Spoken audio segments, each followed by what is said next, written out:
Voltei com a nossa terceira atividade de história. E a atividade de história vocês irão pegar o livro na página 46, o livro de história, certo? Lembrando que as respostas vocês irão colocar na folhinha e anexar na apostila. Então, como a gente já vem vendo, né, nós estamos vendo sobre os povos mesoamericanos, certo? Então, os povos mesoamericanos são aqueles povos que habitaram a América Central. Meso já está dizendo que é do meio. Então, são aqueles povos que habitaram a América Central. Então, a gente já viu que esses povos, eles eram politeístas, né? Ou seja, eles acreditavam na existência de vários deuses, várias divindades. E alguns desses povos planejaram as suas cidades, né? Que para a época eles tinham uma tecnologia bastante avançada, né? Como os povos teotihuacanos, né? Que eles planejaram suas cidades, né?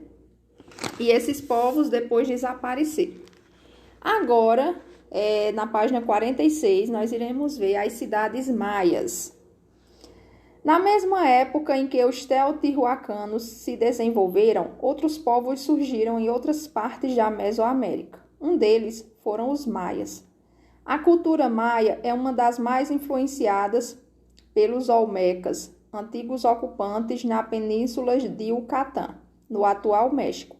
Os olmecas entraram em declínio há cerca de 2.300 anos, época em que as cidades maias começaram a surgir. Então, eu acho que vocês já devem ter ouvido falar, né, nos maias. O povo maia foi um povo que habitou lá a península de Yucatán, que hoje é o México, certo? E eles substituíram aí esses povos olmecas, né, que os maias começaram a surgir quando esses povos olmecas entraram em declínio, ou seja, eles começaram a desaparecer, aí os maias começaram a surgir. Os maias não se organizavam sob o domínio de um poder centralizado ou com um único governante. Cada cidade maia era politicamente independente, por isso os historiadores costumavam chamá-las de cidades-estado. Então, eu já expliquei a vocês o que são cidades-estado. Cidades-estado são aquelas cidades que são independentes. Era como se fosse hoje um país, um atual país. Por exemplo, no Brasil tem 26 estados. Se cada um desses estados fosse politicamente independente, cada estado ia ser um país.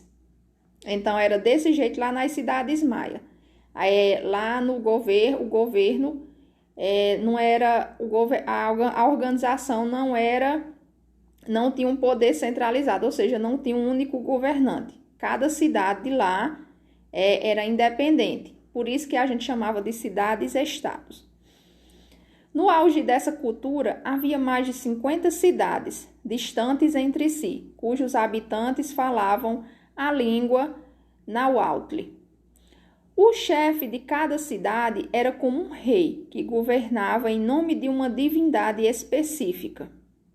Então, olha, cada cidade, existia mais de 50 cidades. Só que eles falavam o mesmo idioma, a mesma língua. Mas cada cidade era governada por um rei. E esse rei, ele governava em nome de uma divindade, ou seja, em nome de um deus. Cada cidade tinha o seu deus soberano. A maior parte da população, formada por artesãos, agricultores e pastores, vivia em aldeias nas florestas e ia às cidades para realizar comércio, pagar tributos ao chefe das cidades e participar das cerimônias e festividades religiosas. Então, nessa época já existia o pagamento de tributos, né, o pagamento de impostos ao governo. Cada pessoa tinha que pagar os impostos ao governo e eles eram obrigados também a participar das festividades religiosas. Porque como eles governavam em nome de uma divindade, eles eram um povo bastante religioso. A ligação entre as cidades era feita por estradas, o que também facilitava o comércio de longa distância.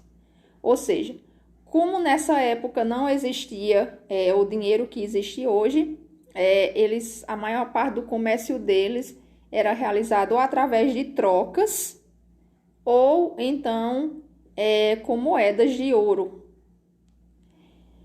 As cidades maias entraram em declínio a partir do século XV, quando foram conquistadas pelos mexicas, aos quais tiveram então de pagar tributos. Então, a partir do século XV, as cidades maias foram entrando em declínio porque elas foram sendo dominadas pelos mexicas, que depois a gente vai ver como eram esses povos, esses mexicas. Então, aí nesse mapa ao lado, vocês estão vendo aí a península de Yucatán, né? Que eram os principais sítios arqueológicos maias dos séculos 3 ao século 9. Cada letra aí no mapa representa um local em específico, certo? Aí na letra A é o templo de Kukulcán, que era uma divindade, né? Era um deus deles. A letra B era a casa de las tortugas. Letra C, templos de los frescos. Letra D, edifício B. E assim sucessivamente. Então, cada letra aí tinha uma localização em específico. Agora, nós vamos ver aí a atividade 4, que é a atividade que vocês irão responder. Observe os templos maias retratados acima e responda. A semelhança entre aqueles das fotos da página 45, por quê? Então, na página 45, nós vimos os templos das cidades dos povos teotihuacanos. Então, eu quero saber se tem alguma semelhança entre os templos maias e os templos teotihuacanos? Então, é claro que tem, né? Por quê? Porque a cultura maia, ela foi influenciada pela cultura teotihuacana, como a gente já viu aí no início da leitura. Então, ela tem semelhança sim, porque a cultura maia, ela foi influenciada pela cultura teotihuacana, certo? Então, essa foi a nossa atividade de história. Daqui a pouco eu volto com a nossa atividade de ciências.